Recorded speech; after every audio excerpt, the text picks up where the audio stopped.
Est-ce que tu connais l'arme principale que ton ennemi Satan utilise? La ruse. Tu as 10 sur 20, même 15. Là, la parole, tu as même 16 sur 20. Le mensonge, 15 sur 20. Nous-mêmes, 14 sur 20. Le doute, 13 sur 20.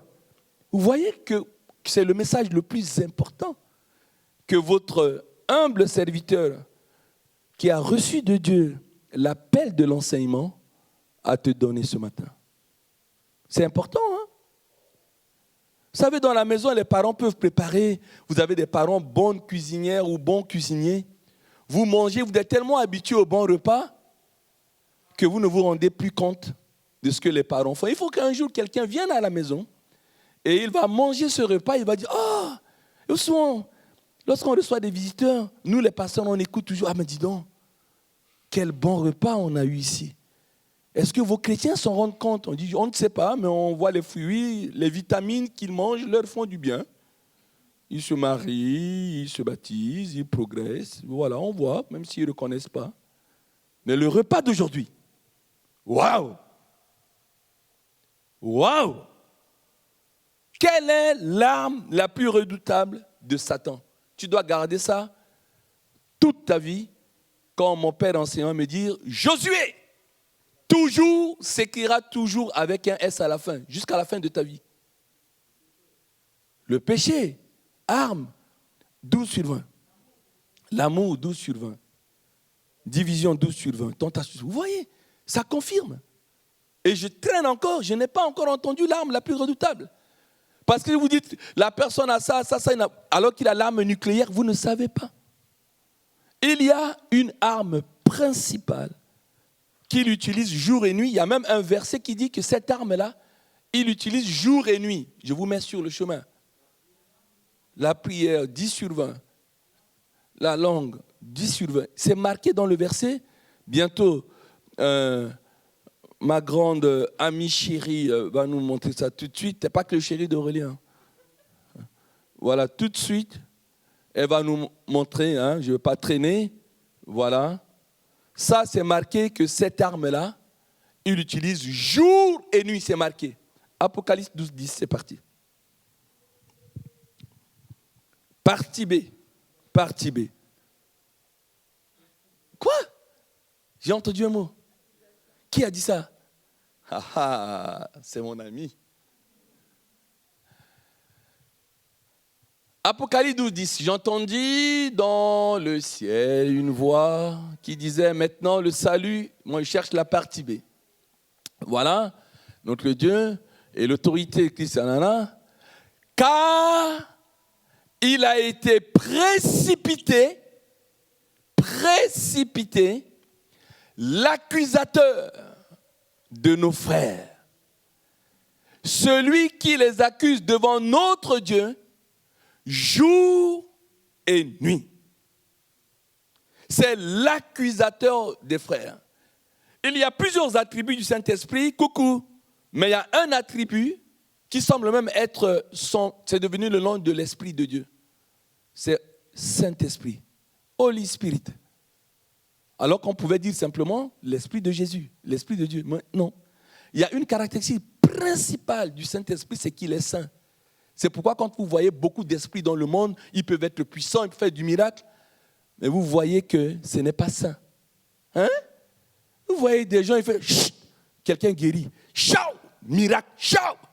Mais vous voyez sa vie est impure, sa vie n'est pas sainte. C'est que l'esprit qui agit en lui là n'est pas l'esprit de Dieu parce qu'il n'est pas saint. Ah ben bien sûr. Parce que si vous vous attachez simplement à la démonstration de puissance, mais Aaron et Hur, ils ont jeté leur bâton, c'est devenu un serpent, mais les sorciers et les Égyptiens ont aussi fait la démonstration de puissance. Hein? L'esprit, il est saint. C'est pourquoi quand tu vois quelqu'un, fût-il pasteur, d'ailleurs les pasteurs posent problème. Voilà.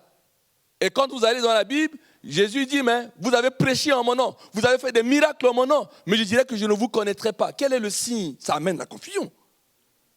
C'est un pasteur qui est puissant, qui est loin. Il s'approche juste de toi, tu tombes. Hein? Il jette tu tombes. Il enlève sa belle aube, il fait comme ça. Ah! Tout le monde tombe là dans la salle. Je dis, mais quelle puissance! Oui, mais quand tu observes sa vie n'est pas sainte. Donc l'esprit qui est en train de l'animer n'est pas l'Esprit Saint. La principale caractéristique du Saint-Esprit, c'est qu'il soit saint. Il n'y a pas un autre critère. Un point barre. Le diable, c'est l'accusateur. Vous allez tout de suite, chapitre 1, chapitre 2 de Genèse, il n'y avait pas de problème. Dieu venait prendre du thé, du café avec Adam. Et quelle est l'arme que Satan va utiliser en passant par le serpent qui va mordre Ève et Adam? Le venin qui est resté, qui a été transmis à Adam et Ève, c'est le venin de l'accusation. Le diable est venu dire à Ève, il a commencé à accuser Dieu. Alors que Dieu a dit, ne mangez pas cette table, sinon vous mourrez. Il vient et dit, non, vous ne mourrez pas. En fait, Dieu vous a caché quelque chose. Il a accusé Dieu de duplicité, de cachotterie. Il dit, vous ne mourrez pas. Non, c'est faux. Et là, ils se sont laissés mordre par l'accusation du diable. Aujourd'hui, nous mourrons pas. Quelle que soit l'évolution de la science au XXIe siècle, nous mourrons ou nous mourrons pas. Tu manges de bonnes choses, tu meurs quand même. Ce n'est pas paradoxal. C'est un paradoxe. Tu es milliardaire, on fait attention à ça, on mange bio, on fait ceci, on fait cela, etc. On meurt quand même. Ben finalement, ça ne sert à rien de manger bio. Puisque tu meurs quand même. Il y a un problème. D'ailleurs, quand tu manges très bien, il y a des cancers qui se génèrent parce que tu manges très bien. De bien manger. Des cancers de bien manger. Vous voyez? Et donc, une fois que Dieu dit à Adam, mais je t'ai dit de ne pas manger ça. Comme il a reçu la morsure transmise qui lui a transmis un venin qui s'appelle le venin de l'accusation, qu'est-ce que Satan dit? C'est la femme. Accusation. C'est la femme que tu as mise à côté de moi. C'est l'accusation. Il dit, c'est l'accusateur des frères. Jour et nuit, le diable ne fait que faire ça. Je vous assure. Lorsqu'on vient se rassembler là, comme ça là, devant Dieu, savez-vous que le diable vient aussi? Et quand il vient, qu'est-ce qu'il fait, le diable? Quand on se rassemble là, il y a quelque chose qui se passe. Parce que Dieu, c'est un père. Et que fait un père? Un père, il est fier de son enfant. Moi, je me rappelle, paix à son âme, à mon père. J'ai le BEPC, par exemple. Et il rencontre tous ses amis sur le chemin. Bonjour. Mais tu sais que Josué, il a eu son BEPC. Il dit bonjour. Tu sais que Josué, il a eu son BEPC. Hein? Je dis, papa, arrête un peu. Mais jusqu'à la maison, tous les gens qu'il rencontre, il a eu son BEPC. Hein? Il a eu son BEPC. Bonjour. Ah, bonjour, monsieur Binois. Oh, bonjour, comment allez-vous? Mon fils a eu son... Papa. Arrête un peu. Il dit à tout le monde. Mais Dieu, c'est ce qu'il fait. Lorsqu'on se réunit comme ça, je vous assure. Non, c'était trop bien le culte anglais là ce matin. Viens ici, mon fils. Quand on se réunit comme ça, en fait, il va nous lire dans le verset. Hein. Tout ce que je dis, il y a le verset. En fait, quand on se réunit à l'église, Dieu dit, Satan vient et Dieu dit à Satan, as-tu vu mon fils Abraham? Comment il chante avec zèle? À gauche, à droite. Jésus, à gauche, à droite. Jésus, est-ce que tu l'as vu? Non, il n'y a pas que... Oh, il a la joie, etc. Il est rempli de joie. Alors là, vraiment, qu'est-ce qu'il dynamise? Et Satan, lui, il va toujours... Je ne t'ai pas dit d'aller t'asseoir. Hein? Satan, lui, dit, est-ce qu'il va chercher une accusation quelque part chez Abraham? Il a toujours fait. Et chez nous, tous, c'est ça. Ah, est-ce que tu as vu Georges? Non, ce matin, on est arrivé avec Lucien. Il était juste 8h30, on pensait qu'il n'y avait personne. Mais il était là avec allégresse. Non, mais quel temps, il se réveille à quelle heure? Vous savez combien? Il n'habite même pas à Cergy-Pontoise. Il habite à Goul-Saint-Ville, à côté de Roissy, là-bas. Il est marié. Il a besoin de grâce matinée. Il a un enfant, bientôt 3.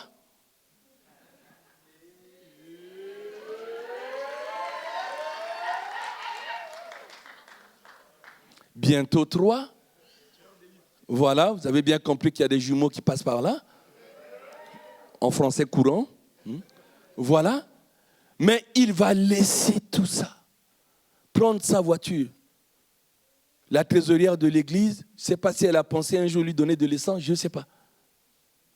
Mais il vient. Vous ne savez pas ce qui s'est passé. Il a eu une crevaison en route, non. Et Dieu se glorifie de lui. Mais Satan, il va dire, mais Dieu, Georges là, il y a un truc. Et c'est ce qu'il fait. Satan ne fait que faire cela. Si aujourd'hui, venez ici, le Saint-Esprit me parle. Oh, Koroba, Shakaya, Barakandi, Barasoro, Boroko. On dit, mais vraiment, ce frère ou cette sœur, qu'est-ce qu'il a là? L'onction de Dieu, il a cherché la puissance du Saint-Esprit. Il a de la prophétie. Vous voyez, Satan va dire, m'as-tu vu? Tu peux t'asseoir. Cette sœur-là ou ce frère-là, pourquoi il veut se faire voir comme ça là? Vous voyez quelqu'un qui vient, qui chante à gauche, à droite, mais vous allez voir l'esprit d'accusation. Mais ce frère-là, il aime frimer. Mais frimer quoi? Il est déjà marié. Vous voulez qu'il frime faire quoi? Il est comme ça. Depuis qu'il est né, que je le connais, je l'ai porté bébé, lui. Hein? Il est comme ça. Il loue son Dieu. Chaque fois que vous serez mis en lumière, il y aura de l'accusation. Systématiquement. Mais je vous parle de l'évidence. Je vous parle de l'évidence. Nous sommes dans un monde d'accusation. Regardez même des ministres qui ne sont pas croyants, dès qu'on fait le gouvernement, avant de nommer un ministre, on fait appel à ce qu'on appelle l'inspection générale d'État. On fait des contrôles pour voir s'il n'y a pas de problème en justice. Il n'y a souvent rien. Et le président, je signe, on le nomme ministre. Et le diable vient dire, oh, maintenant tu es là, on va rechercher. Tu as 40 ans, ministre, 50 ans. Depuis que tu es né, Satan va chercher quelque chose et demain le canard enchaîné va mettre quand même en examen. Oh, tu as fait un smack à une collègue quand tu avais 6 ans. On dit, mais 6 ans, j'en ai 50, monsieur le journaliste, mais tu as quand même fait un smack. Et c'est un harcèlement. Ça n'a ni tête ni queue. Mais ça te poursuit. Et ceux qui ne sont même pas croyants disent que, oh, mais vraiment c'est le diable. Mais est-ce que tu es croyant pour parler du diable? Tu n'es pas croyant, donc tu es enfant de diable. Et puis un point, un trait. Tu vois avec ton père. Hein? Mais même le diable accuse le diable. Il y a un problème. Hein? Voilà. Vous avez des gens qui ne sont pas croyants, ils disent que oh, c'est le diable qui les attaque, mais tu es enfant de qui? Hein? Vois ça avec ton père. Hein? Mais c'est ça. Il n'y a que des accusations parmi nous. Regardez un couple. Un couple, surtout nous les hommes là. On peut dire pendant 40 ans à une femme, je t'aime, je t'aime, je t'aime, je t'aime. Il va y avoir quelque chose quand même. Tu ne m'as pas offert une fleur depuis 2 jours. Et vice-versa. On va s'accuser, on va s'accuser. Il fallait que tu fasses ça. Tu ne devais pas faire ça. Tu fais trop. Tu ne fais pas assez. Il n'y a pas de règlement de compte ici. Hein. C'est la parole sur l'accusation, etc. Et tout. Mais voilà. Hein? Il y a accusation, accusation, accusation. On s'accuse de partout. Ça ne va pas. Hein? La seule fois où rarement on voit quelqu'un qui n'est pas accusé, c'est quand la personne meurt. Et puis, on dit voilà, on va, oui, une oraison funèbre. Et 2 minutes, quand quelqu'un meurt, on entend quand même, ah, c'était quelqu'un de bien. On a dit, mais on n'a jamais entendu ça. De son vivant, non. Mais c'est comme ça. On t'accuse de partout. Hein? On va dire, oh là là, mais telle personne, Oh, viens, ma modératrice principale. Voilà. Moi, je la trouve comme ça irréprochable. Hein. Elle est belle et tout. Non, on va te trouver quelque chose. Dès que vous appelez quelqu'un, dès qu'un pasteur nomme quelqu'un, tu peux t'asseoir, quelqu'un fait quelque chose, il y a une accusation quelque part. Pourquoi le pasteur l'a nommé? Ça doit être son 10-15. Voilà. Ça ne va pas. Pourquoi il y a que de l'accusation, vous avez compris. Job chapitre 1. On clôt ça. Comme ça, vous avez compris, toi, de l'accusation. Job chapitre 1. Jusqu'au verset 7, je crois. L'Éternel dit à Satan, non, chapitre 1, verset 1, hein? Verset 1, mon ami. Il y avait dans le pays de Uz un homme qui s'appelait Job, et cet homme était intègre. Tu vas l'accuser comment? Il est intègre, il est droit, il craignait Dieu, et il s'est détourné du mal. Tu vas l'accuser comment? Nous continuons. Il naquit 7 fils et 3 filles. On étale ses richesses. Hein? Voilà. Il possédait un très grand nombre de serviteurs. Hein? Et cet homme était le plus considérable des fils d'Orient. Tu vas le critiquer pour l'accuser de quoi? On continue. Ses fils allaient faire des fêtes les uns des autres les filles allaient chez leurs frères, etc., faisaient des festins, etc. On y va. Et quand les jours de festin étaient passés, Job, qu'est-ce qu'il fait? Il appelait et sanctifiait ses fils. Il dit à Dieu, peut-être que mes enfants péchaient dans leur cœur. Mais c'est une famille exemplaire. Il va chercher même les péchés dans leur cœur. Ça veut dire qu'il n'y avait pas de péché qui se voyait. Depuis quand on va chercher les péchés qui sont dans le cœur des gens? On voit les péchés qui se voient. Hein? On continue. Un jour, les fils de Dieu vinrent un jour se présenter devant l'Éternel, comme ce matin au culte. Exactement. Et Satan vint aussi au milieu d'eux. Il faut qu'on enseigne bien la parole. Hein? Satan, il vient aussi. Il est là. Il voit tout le monde. Et Dieu a son habitude. On continue. L'Éternel dit à Satan, d'où viens-tu? Et Satan dit, de parcourir tout Boissy-l'Aillerie, toute l'île de France. Donc, j'assiste à ce culte-là ce matin. On continue. L'Éternel dit à Satan, as-tu remarqué? Il dit, c'est un père qui aime féliciter ses enfants. As-tu remarqué mon serviteur Job? Il n'a personne comme lui sur la terre. C'est un homme intègre et droit, craignant Dieu et se détournant du mal. Nous continuons. Et Satan répondit à l'Éternel. Voilà l'accusation. Alors là, inattendue. Hein? Mais est-ce d'une manière désintéressée que Job, voilà. Y a-t-il pas un intérêt quelque part? Va dire à quelqu'un, ah oui, ce pasteur-là, il est zélé, il aime Dieu, il fait ceci. Il y a un intérêt quelque part. Ah, ce chef choral, ah, ce groupe d'intercession, ah, cette responsable, ou ceci, je ne sais quoi, quelle responsabilité vous faites dans l'église. Il y a un intérêt quelque part caché. Satan va dire, il y a un truc. Vous ne pouvez pas féliciter quelqu'un. Dieu lui-même ne peut pas féliciter quelqu'un. C'est impossible. Je ne peux pas vous féliciter, mes enfants. Parce qu'on va venir vous trouver une accusation quelque part. Est-ce que c'est désintéressé qu'ils servent? Mais personne ne les paye. Personne. Ils vont bosser à l'entreprise le matin pour avoir de quoi à joindre les deux bouts. Mais on trouvera quand même, non, fidèle, il y a un intérêt. Pourquoi depuis 3 ans il joue au piano? Pourquoi? Il y a un intérêt. Hein? Kevin, à la percussion. Ouh! Et puis, Nat, David, vous avez un intérêt quelque part, caché. Mais quoi? On aime Dieu. Faux? Vous n'aimez pas Dieu. Il y a quelque chose qui se cache derrière. Mais quoi? On ne sait pas.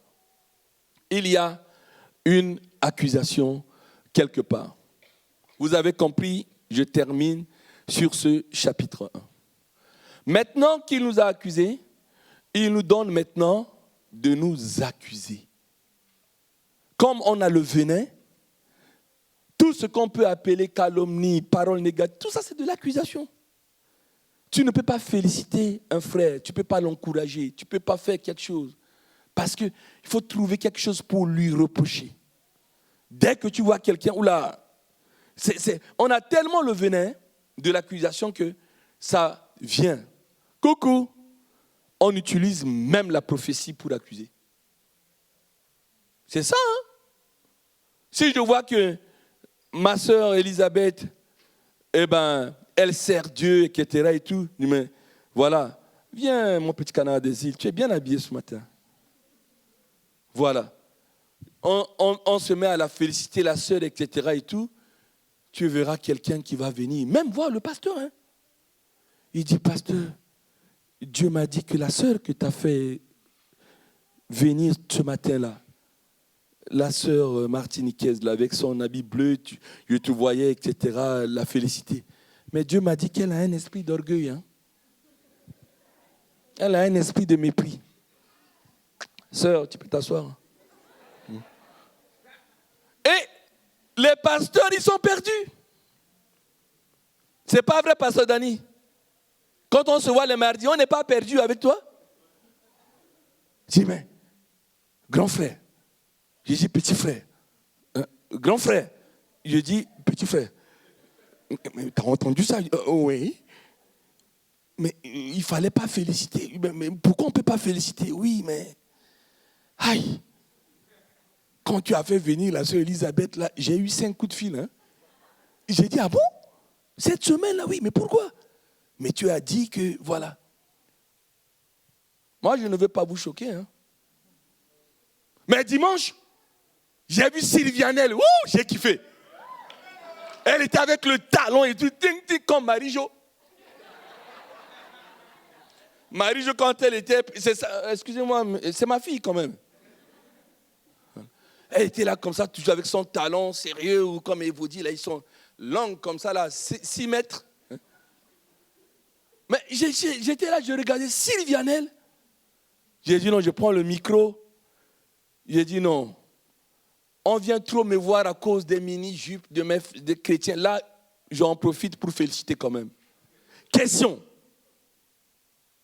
Est-ce que Sylvianelle, même si elle était Marie, fiancée de Joseph, elle ne sera pas sans critique? Ah. Vous voyez? On va toujours trouver une accusation quelque part. Même sur une jeune fille, même sur un jeune garçon, même sur un enfant de 4 ans, les gens critiquent. Parce qu'on en a le venin. Une fois que vous avez compris ça, vous comprendrez que si nous ôtons ce venin dans notre vie ne pourrait qu'aller bien. Et que chaque fois que nous n'allons pas comprendre que c'est l'accusation qui est l'arme principale de Satan, nous n'aurions rien compris du combat spirituel. Je vous le dis, en fait, c'est la conclusion de ce message, parce que je vais vous donner juste 3 exemples, mais vraiment 3 exemples de la Bible, comme conclusion, qui nous montrent tous de manière évidente, et je vais vous donner une solution à cette question. Un comprimé, un antibiotique, que vous allez sortir avec ça ce matin. Dès que ce venin, vous sentez que c'est encore en vous, vous avalez un comprimé le matin, un comprimé le midi, un comprimé le soir. C'est juste un traitement d'un jour. Hein. Immédiatement, l'esprit d'accusation part. Je ne rigole pas. Je suis armé ce matin. J'ai ma boîte pharmaceutique. C'est un culte d'été. Ce matin, avec Lucien, on a dit on met 8 chaises quand même. Mais c'est un culte qui ne désemplit pas. C'est juillet, août, il n'y a personne dans les églises. On a une petite centaine ici, mais il y a toujours du monde. Gloire à Dieu. Alléluia. On a au moins 30 frères et sœurs qui voyagent, etc. Et ils sont sur les îles, m'envoient les photos et tu dis pensez à votre pasteur, payez-lui un billet. Qu'il soit... Oh, bon, j'ai quand même placé, ça ferme la parenthèse. C'est pas grave. Hein. Mais attention, vous allez voir que à partir de ces 3 exemples, le débat est clos. Et le premier exemple, waouh, il s'agit d'une des plus grandes accusations et qui est basée sur la Bible même. Et un jour, Jésus, sur le mont des Oliviers, il était là en train d'enseigner et quelque chose s'est passé. C'est quoi? Je m'étais et on va voir ce qui s'est passé. On va voir ce premier exemple.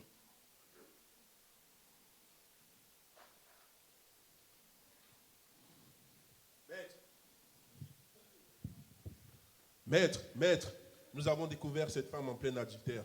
Comme il est écrit dans la parole, nous devons la lapider. Alors nous sommes face à toi. Que faisons-nous? Eh bien, que celui qui est sans péché au milieu de vous, lui jette la première pierre.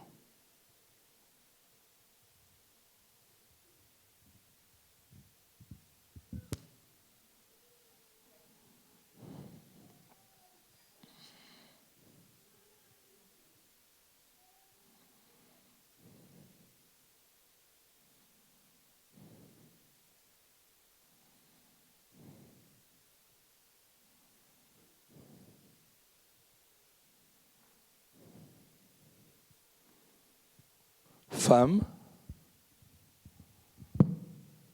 où sont tes accusateurs qui veulent te lapider? Je ne les vois pas. Est-ce que quelqu'un t'a condamné, t'a jeté une pierre? Non, Seigneur. Eh bien, moi aussi, je ne te condamne pas. Va et ne pêche plus.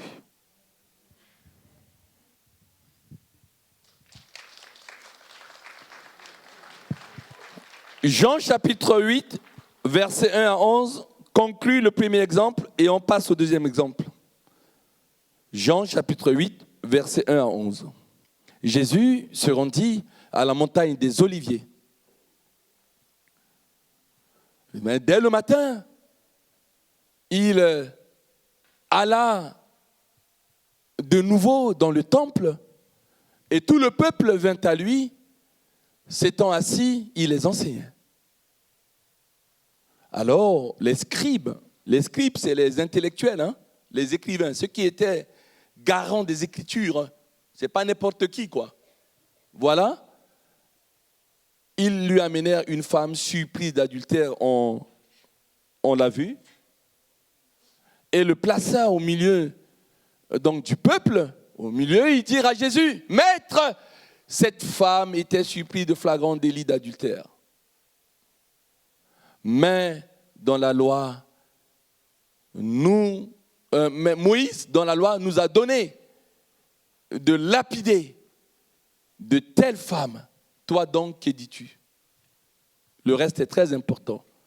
Il disait cela là c'est la version approuvée, mais il faut mettre, voilà, pour l'approuver, pour l'éprouver, pardon, afin de pouvoir l'accuser. Mais Jésus, s'étant baissé, écrivait avec le doigt sur la terre. On continue. Comme il continuait à l'interroger, il se releva et leur dit que celui de vous qui est sans péché, jette le premier la pierre contre elle. Et s'étant de nouveau baissé, il écrivait sur la terre. Nous continuons jusqu'au verset 11. Quand ils entendirent cela, accusés par leur conscience. Je vous demande de garder ça parce qu'on commence à aller vers le comprimé. Parce que le comprimé s'appelle examen de conscience. C'est ça le comprimé que vous allez acheter dans toutes les pharmacies ce matin. Je vais vous donner un comprimé, vous allez faire votre réserve dans les pharmacies. Accusés par leur conscience, ils se retirèrent un à un. Depuis le plus âgé, on a vu, le plus âgé était Valdez là, qui se retirait, jusqu'au dernier. Là, on voit Lassé, au dernier qui part, et resta seul avec la femme qui était là. Et qu'est-ce qu'il dit? Alors s'étant relevé, ne voyons plus que la femme. Jésus lui dit, femme, où sont ceux qui t'accusèrent? Personne n'a-t-il condamné? Parce que accuser, c'est présenter quelqu'un comme coupable. C'est ça la définition de ça. Personne n'a-t-il accusé? Elle répondit non, on l'a entendu Seigneur. Et Jésus lui dit, je ne te condamne pas non plus, va et ne pêche plus. Avant d'aller au deuxième exemple, Revelation. En réalité, il y avait un qui était sans péché. Ça, il faut que tu sois enseigné dessus. Hein? Ça, on rentre dans la profondeur de l'enseignement. Que celui qui est sans péché jette le premier. Pouvez-vous me dire, puisque c'est interactif ce matin, qui était sans péché? Jésus. Cool. Il était le seul à pouvoir jeter puisqu'il est sans péché. Il ne l'a pas fait. Il n'a pas condamné. Il était le seul à être sans péché. Et eux, ils sont là. Jésus voulait leur montrer que voilà des gens pécheurs qui eux-mêmes sont pécheurs, vivent dans le péché et qui veulent condamner quelqu'un qui a le même péché qu'eux. Paradoxe. Paradoxe. L'une des difficultés dans la vie pastorale, c'est lorsqu'un frère ou une sœur vient voir le pasteur et s'énerve. S'énerve. Oh, je me rappelle d'une sœur qui n'était même pas mariée, qui a fait 3 enfants avec trois messieurs différents, dont les 2 étaient des hommes mariés. Nous l'avons accueillie, parlé de la grâce de Dieu, bénie. Et puis, dès qu'elle a été mariée, 4 ou 5 mois après, c'était invivable avec cette sœur. Elle jugeait tout le monde. Tout le monde. Pasteur, pourquoi vous avez nommé celle-là responsable d'Agape? Elle n'est même pas mariée, etc. Vous l'avez nommée responsable d'Agape. Pourquoi? Dites-le-moi. Elle avait les yeux rouges. L'église n'est pas comme ça. L'église doit être sainte. Oh là là! Pasteur, même si les gens ont peur de vous, moi je viens, je vous le dis. Hein. Je dis, ma soeur, on va doucement.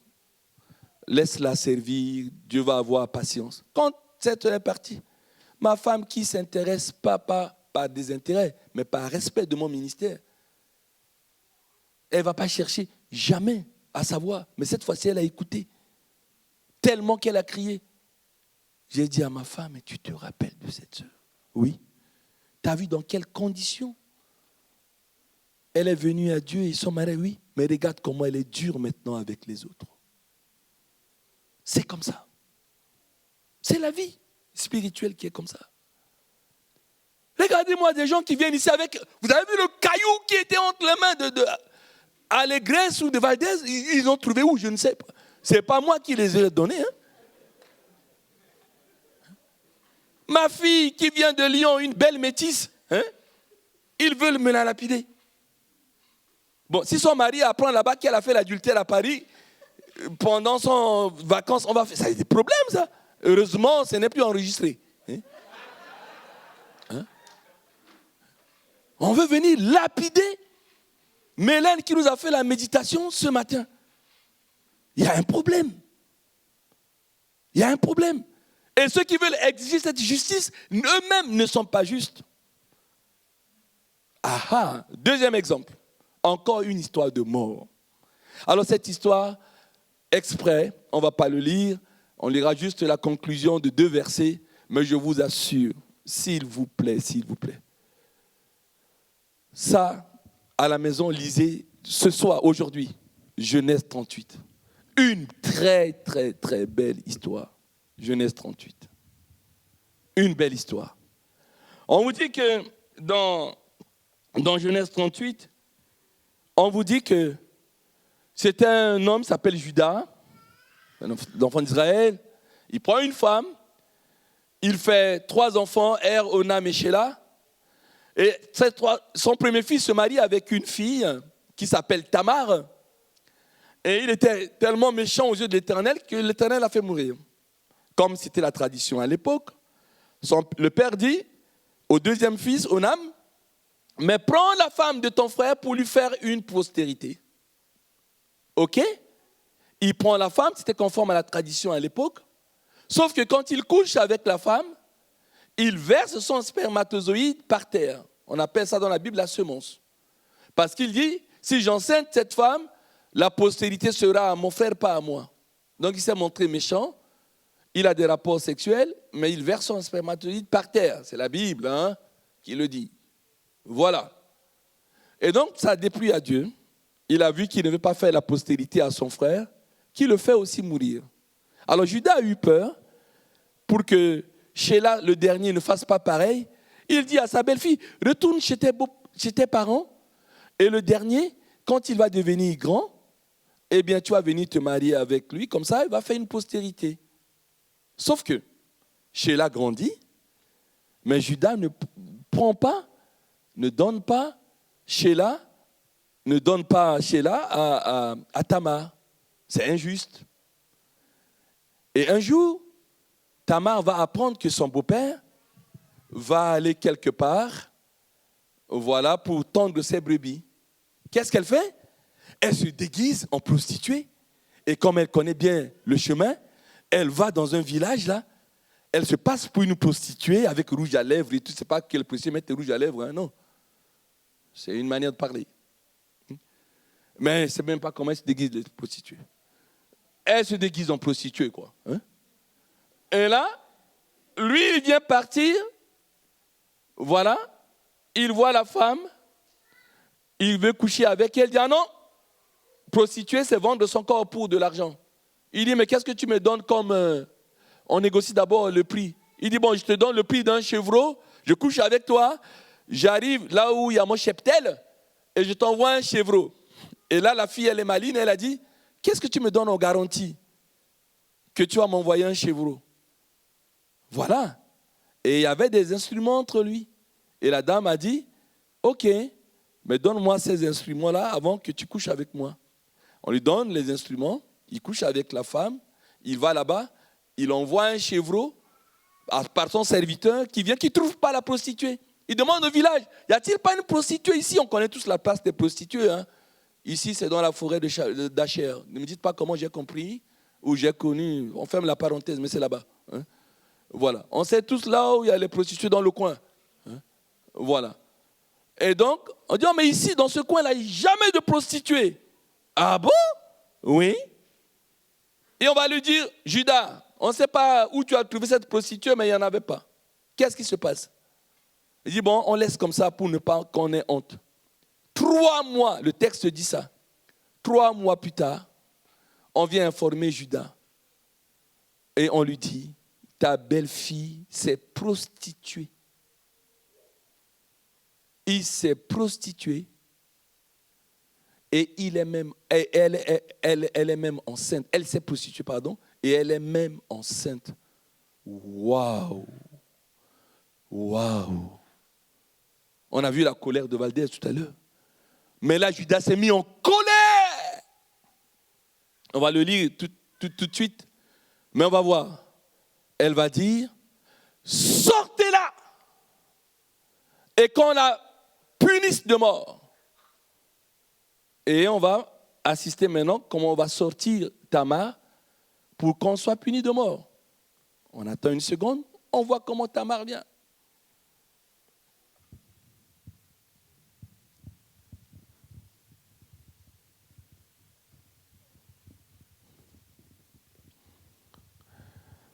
Tu as fait ça, il faut que tu sois puni de mort.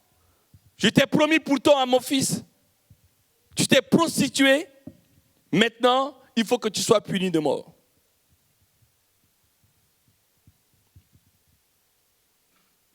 C'est de l'homme à qui appartiennent toutes ces choses que je suis enceinte.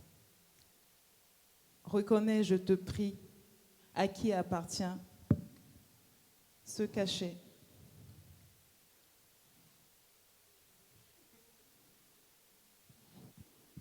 Cette corde.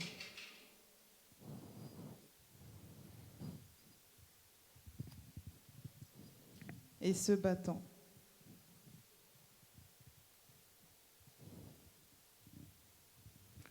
Lis-nous Genèse 38, 25, 26. Genèse 38, versets 25 à 26. Voilà. On l'amena dehors. Elle fit dire à son beau-père, c'est de l'homme à qui sont ces choses appartiennent que je suis enceinte, reconnais. Si c'est à qui, nous continuons. Verset 26. Judas les reconnut parce que c'était à lui et dit, elle est moins coupable que moi, puisque je ne l'ai pas donnée à Sheila mon fils, et il ne la connut plus. Vous voyez comment c'est pathétique? On veut tuer la femme adultère, c'est des gens de péché. Là, lui, il est injuste envers sa belle-fille, maintenant il décide d'autorité qu'on la punisse. Heureusement, elle avait demandé ça. Accusée par sa conscience, elle est moins coupable que moi. Ça ne vous dit rien, elle est moins coupable? Avant d'enlever, de dire qu'il y a la paille dans les yeux de ta belle-fille, enlève d'abord la poutre. Injuste que tu sois, il s'agit de cela. Encore une fois, elle a échappé à la mort. Grâce à test examen de conscience, elle a échappé à la mort. Vous voyez les accusations qui sont là? Le dernier exemple, c'est vraiment l'homme. Et ça, il y a un problème. Hein? C'est vraiment l'homme. Si le verset de Acte 13, 22, Acte 13, 22, s'il te plaît, ma chère amie.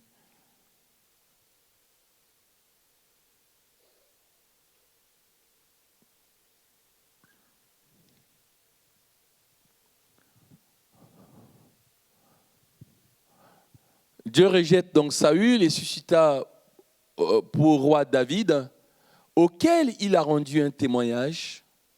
J'ai trouvé David, fils d'Isaïe, homme selon mon cœur, qui accomplira toutes mes volontés. Voilà cet homme selon le cœur de Dieu. Il va devenir roi et quelque chose va se passer. Il est devenu roi. On se souvenait qu'il était un petit berger. Dieu va l'élever. Il va dire, c'est l'homme selon mon cœur. Qu'est-ce qu'il va faire, cet homme? On dit qu'un jour, il était sur son balcon et il voit, dans une douche qui est ouverte, une femme en train de se laver. Oh, qu'est-ce qu'elle est belle! Pose la question, c'est à qui?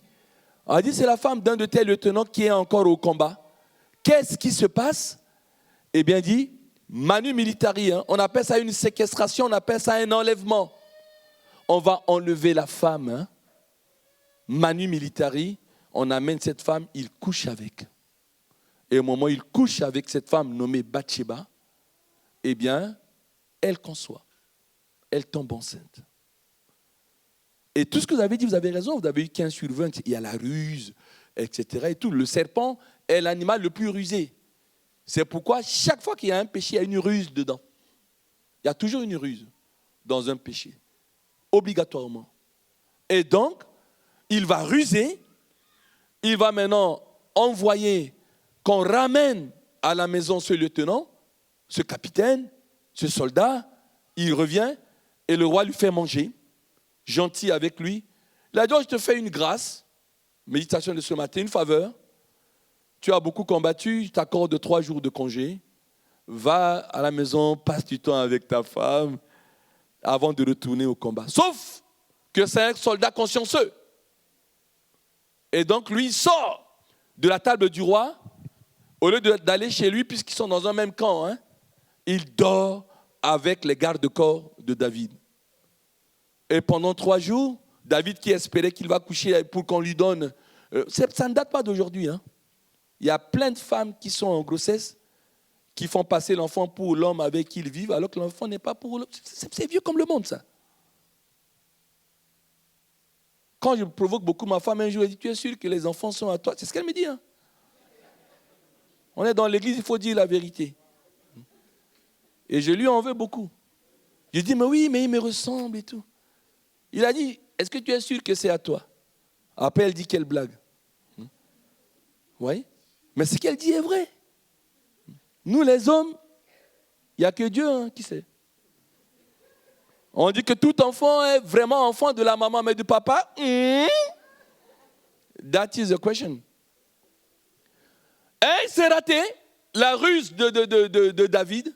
On lui dit non, il n'est pas rentré dormir avec sa femme. Il est resté 3 jours. Il dit, mais oh, Uri, je t'accorde 3 jours, pourquoi tu n'es pas allé? Mais monsieur le roi, mes compagnons d'armes, vous savez, il y a la fraternité d'armes. Ils sont au combat, ça tire de partout. Et moi, je veux aller embrasser ma femme, etc., laisser mes compagnons. Non, je ne peux pas faire ça. J'ai passé les 3 jours, laissez-moi retourner au combat. J'ai choisi l'armée par vocation. Ma femme le sait, je ne peux pas entrer, lui faire des smacks ou je ne sais pas quoi. Je dois retourner au combat. Waouh! Et là, qu'est-ce qu'il fait? L'homme selon le cœur, il écrit un courrier. Il dit, tu n'ouvres pas, hein? Pli fermé. Tu vas donner au chef d'état-major. Et dans ce courrier, il a dit, mettez-moi ce gars-là au front office, là où c'est chaud, et on va le tuer. Donc, il porte sa propre lettre. Il va, il arrive, un bon soldat loyal, il remet au chef d'état-major qui lit, il dit, ah bon? Et là où ça chauffe, on envoie ce gars-là, et il est mort. Et comme il est mort, ça tombe dans quelque chose de légal. Vous voyez comment le péché s'est rusé. On pêche avec de l'intelligence.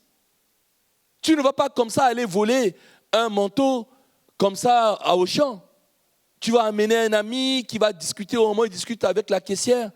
Tu sors là. Josué l'a fait, hein, ça là. 1986. Les gens que Dieu appelle pasteurs là. J'ai détourné un manteau à Auchan. Et on se croyait très intelligent parce qu'ils sont en train de discuter avec la caissière. Hop, comme ça, on a quand même un manteau, pauvre Africain qui a peur du froid. Il a quand même un manteau. Le premier manteau que j'ai eu, c'est le manteau du vol. Entre-temps, j'ai dit à ramener. Parce que j'avais un bon pasteur. C'est comme ça. Il y a la ruse là, dans le péché, etc. et tout. Il est mort. Un roi a le droit de prendre une veuve. Et donc, il va prendre cette veuve, puisque son mari est mort, et se marier avec. Et c'est là où intervient notre dernier texte, 2 Samuel 12, du verset 1 au verset 7. Et ce message le plus important de ma vie est terminé. 2 Samuel, verset 12, chapitre 12, verset 1. L'Éternel envoya Nathan vers David et Nathan vient à lui et lui dit, Nathan c'est le prophète, il y avait dans une ville 2 hommes, l'un riche et l'autre pauvre. Le riche avait des brebis et des bœufs en très grand nombre. Le pauvre, lui, n'avait rien du tout qu'une petite brebis qu'il avait achetée. Il la nourrissait, elle grandissait, il chérissait cette brebis, mangeait son pain avec, mettait sur son cou, etc., etc. Et voilà quelque chose qui se passe, un voyageur qui arrive chez l'homme riche, et le riche n'a pas voulu, n'est-ce pas, toucher à toutes ces brebis qu'il en avait en nombre, pour le préparer à cet hôte un bon repas, etc., il va directement prendre la brebis du pauvre et l'a prêté pour l'homme qui est venu chez lui. Eh bien, au moment où il dit ça à Nathan, à David. Mais je pense qu'il y a même un critère. Chaque fois que quelqu'un se met en colère contre un péché, il est chelou. Il est chelou, hein. Le premier exemple, colère. Cette femme accusée d'adultère. Deuxième exemple, on voit Judas. Belle fille, tu as fait ça. Sortez-la. Mettez-la à mort. C'est toi qu'on devait mettre à mort. Et là, comme par enchantement, colère encore, colère de David s'enflamma, du verbe s'enflammer, comme si vous mettez du pétrole, de l'essence sur un feu. S'enflamma. Wouh! Évidemment, contre cet homme, et il dit à Nathan, l'Éternel, hein, pas les hommes, il jure par l'Éternel, l'Éternel est vivant. Cet homme qui a fait cela, eh bien, mérite la mort. Mais lui, c'est qui l'a fait? C'est quoi? Cet homme, c'est qui a fait cela? Mérite la mort. La suite. Et Nathan dit à David, tu es cet homme-là. Ainsi parle l'Éternel, le Dieu d'Israël, est loin pour roi sur Israël, qui est délivré de la main de Saül. Voilà. J'ai du mal à lire ici. Je t'ai mis en possession, voilà, etc. et tout. Les mots sont déchirés. Voilà. D'enceinte, les femmes, nanana, vous avez compris. Mal à lire. Mais retenez l'essentiel de ça. Il se mit en colère, il s'enflamme, alors que ce qu'il a fait, il a dit, oui, prophète, je le reconnais. J'ai péché contre l'Éternel et contre l'Éternel seul. Contre l'Éternel et contre l'Éternel seul. L'homme selon le cœur de Dieu, ce n'est pas un homme qui ne péchera jamais. Mais quand il pêche, il doit être accusé par sa conscience, faire un examen de conscience, ou alors si un prophète le prend en flagrant délit, lui dit que c'est lui, parce qu'il avait la capacité de prendre ce Nathan-là, de lui botter les fesses, de lui mettre des menottes et le mettre là, c'est un roi. Hein. Mais regardez l'humilité. L'homme selon le cœur de Dieu, il doit être humble.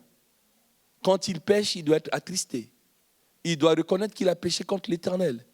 Il ne doit pas dire au prophète Nathan, tu m'as pris pour qui là? Tu es venu, tu me parles d'un riche et d'un pauvre, tu me prends pour qui? Allez, prenez-le, décapitez-le. On a décapité même la tête de Jean-Baptiste. Décapitez-le. Il se moque de moi. Non. Il est touché. Il est entré en lui-même. C'est ça l'homme selon le cœur de Dieu. Il se répand. Et c'est là où il écrit, je m'excuse, hein, Dieu vous donnera le temps. Psaume 51, il a écrit le psaume 51 à cause de ça. Le psaume 51, il l'a écrit à cause de ça. David, il a écrit ça. Psaume 51. Tiens, Abraham, viens lire.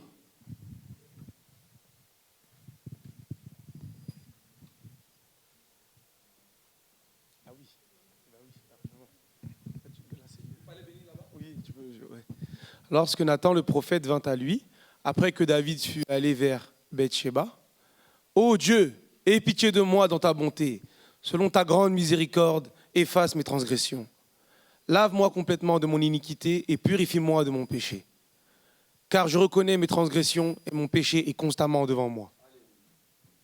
J'ai péché contre toi seul et j'ai fait ce qui est mal à tes yeux, en sorte que tu seras juste dans ta sentence, sans reproche dans ton jugement. Voici, je suis né dans l'iniquité et ma mère m'a conçu dans le péché.